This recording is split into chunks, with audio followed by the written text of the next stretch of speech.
يوم الخميس 20 من كانون الثاني يناير الجاري، وتحت شعار إيران النووية والتهديدات الإرهابية وخرق حقوق الإنسان، ماذا بعد الحوارات والعقوبات؟ عقد في واشنطن مؤتمر موسع لكبار المسؤولين الأمريكان السابقين من كلا الحزبين في حكومات كلينتون وبوش وأوباما الرؤساء الأمريكيين خلال 18 عاما مضى، دفاعا عن أشرف وطلبا لشطب اسم مجاهدي خلق من قائمة الإرهاب أقيم بواشنطن. وشارك في المؤتمر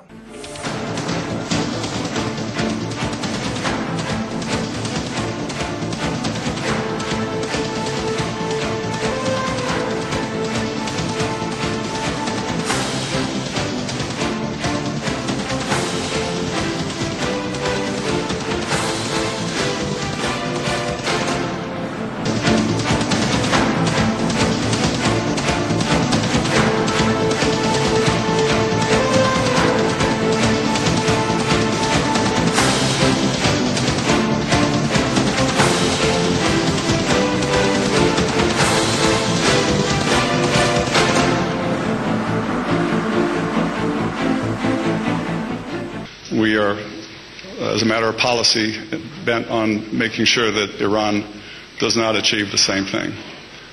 The second reason, the second danger that eventuality would pose, if in fact it does happen, is the fact that it would trigger a nuclear arms race in the Persian Gulf. And that is also fairly certain, a fairly certain outcropping of that first eventuality. I know of no time in the past 15 or 20 years when this country, where the Arab world and the Europeans have been as united as they are on this particular issue. Thank you, Senator Torricelli. And I think it's important that we embrace those movements of freedom.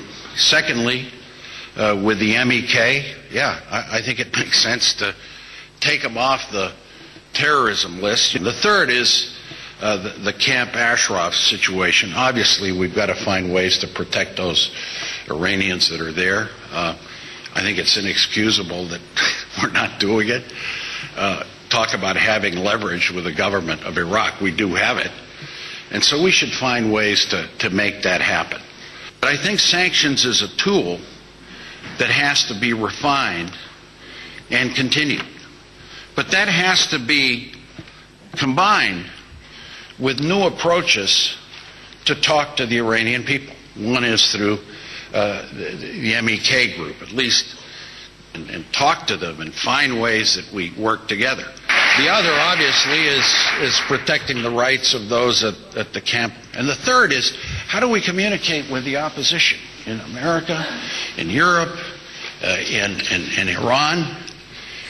We are looking for things in this town, for policy objectives and outcomes that we would like to be shared by both sides of the aisle. And I guess it's a very important and a very visible statement that these Republicans and these Democrats haven't worked for Republican and Democrat administrations feel unanimously that the designation of MEK should be lifted and should be lifted now.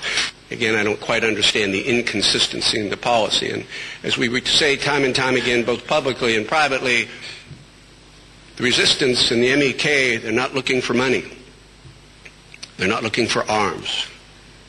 They just want the freedom to speak. They want to be delisted and take action into their own hands.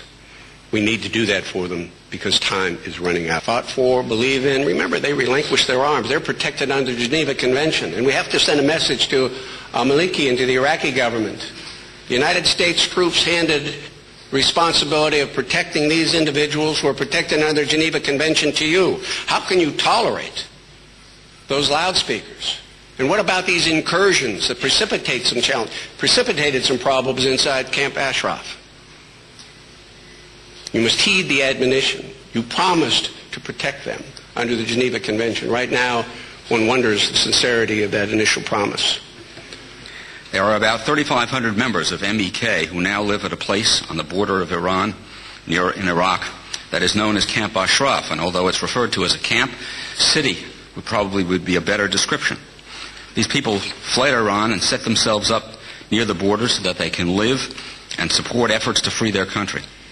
On January 7, 2 days after a visit to Baghdad by the Iranian foreign minister, the residents of Camp Ashraf were attacked by people acting at the direction of the Iranian Quds Force stationed in the Iranian embassy in Baghdad in cooperation with officials of the Iraqi government, and many were injured seriously. The Iraqi security forces, who were supposed to be there to protect the residents of Camp Ashraf, either turned a blind eye or actually assisted the attackers, even though the government of Iraq promised the United States that it would protect the residents of Ashraf. Those Iranian forces, supported by Iraqi forces, have placed at the gates of Ashraf some 180 loudspeakers that are used to threaten and harass the residents day and night, 24 hours a day, and to prevent them from sleeping. Now, this is history repeating itself. We've seen this before. In June of 2009, Nouri al-Maliki, head of the Iraqi government, visited Tehran, supposedly for personal reasons, and the next month, in July of 2009, Iraqi security forces attacked residents of Ashraf. To add insult to the United States, to injury that was suffered by the citizens of Ashraf, that attack took place during a visit to Iraq by Defense Secretary Robert Gates. It's pretty openly acknowledged that the reason MEK was placed on the list during the Clinton administration was to curry favor with Iran and to use the designation as a way of entering into dialogue with the Iranian regime. And I'm sorry to say that even during the administration that I served in, we kept it on the list of designated organizations, which, by the way, includes the IRGC, the Iranian Revolutionary Guard Corps. An effective way to do that would be to enter the upcoming negotiation with Iran having taken MEK off the list of foreign terrorist organizations, which would show that we recognize MEK as a group that is devoted to restoring freedom to Iran, and that we will not use MEK and not let anybody else use MEK as a bargaining chip. I thank you very much for the privilege of speaking to you. One thing we should no longer do, and in this I join the others on this panel, is keep the MEK listed as a terrorist organization. In 22 years of practicing law, I read a lot of legal decisions, and I recently read the Circuit Court's decision in the case involving the MEK versus the State Department.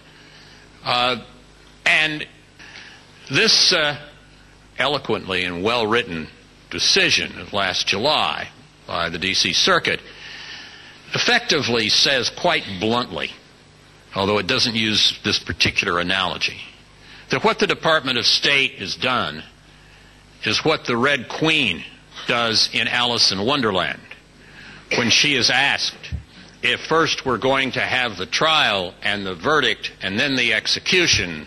She says, oh, no, execution first, then trial. So we need to incorporate that move. The need to remove the MEK from this list of terrorists, the need to support the opposition groups and understand who they are. And we've got to change our policy and our attitudes toward the opposition. We had that illusion that there could be meaningful dialogue. We chased that illusion, and it didn't work. We now find ourselves in the 0 to 60 policy mode. It's either dialogue or military action. And I believe there's something in between we need to think about more clearly. I don't believe this regime is that afraid of international pressures and sanctions, unlike what I think most of the world believes. I think it begins internally. They fear the opposition. The Obama administration should continue to tighten the economic noose around this regime and lobby other governments to do the same. Last week, Secretary of State Hillary Clinton announced that the sanctions were having an impact on Iran's economic behavior. The administration needs to continue and intensify these efforts. Second, the United States needs to target its criticism at Iranian leaders and policies and not at the Iranian nation. A good first step would be delisting the MEK.